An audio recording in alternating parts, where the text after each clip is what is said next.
भारत के इतिहास में कई रहस्य दफन हैं, लेकिन सबसे बड़ा रहस्य जमीन पर नहीं, समुद्र की गहराइयों में छिपा है। क्या सा महाभारत सिर्फ एक कहानी है, या फिर भगवान कृष्ण सच में इस धरती पर चले थे? हजारों सालों तक दुनिया जिसे सिर्फ एक कहानी मानती थी, विज्ञान ने उसे सच साबित कर दिया। आज हम चलेंगे अरब सागर के 120 फीट नीचे उस नगरी को खोजने जिसे सोने की द्वारका कहा जाता था। कहानी शुरू होती है मथुरा से।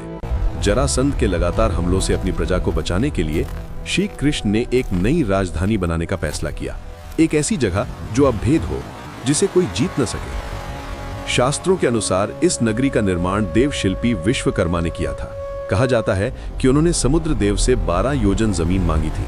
इसे नाम दिया गया द्वारका, यानी मोक्ष का घर।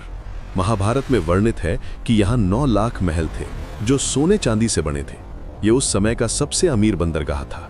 लेकिन फिर 36 साल के शासन के बाद श्री कृष्ण के जाते ही समुद्र का स्तर बढ़ा और पूरी सोने की नगरी पानी में समा गई। सदियों तक ये सिर्फ आस्था का विषय था, लेकिन 1963 में डेक्कन कॉलेज और फिर 1980 के दशक में मशहूर आर्कियोलॉजिस्ट डॉक्टर SR राव ने इस मिथक को चुनौती दी।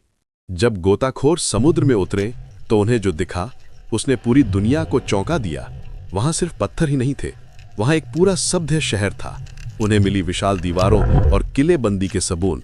ये कोई साधारण मलबे का ढेर नहीं, बल्कि एक बहुत ही प्लान किया हुआ महानगर था। यहाँ मिले विशाल पत्थर के लंगर ये बताते हैं कि यहाँ बड़े बड़े विदेशी जहाज आते थे।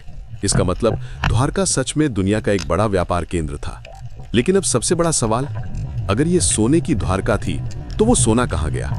पहला कारण, सोने की नगरी का मतलब अत्यधिक समृद्धि हो सकता है, जैसे मुंबई को सपनों की नगरी कहते हैं। द्वारका व्यापार का केंद्र थी जहां बेशुमार दौलत थी। दूसरा कारण, प्रकृति ने धातुओं को गला दिया होगा।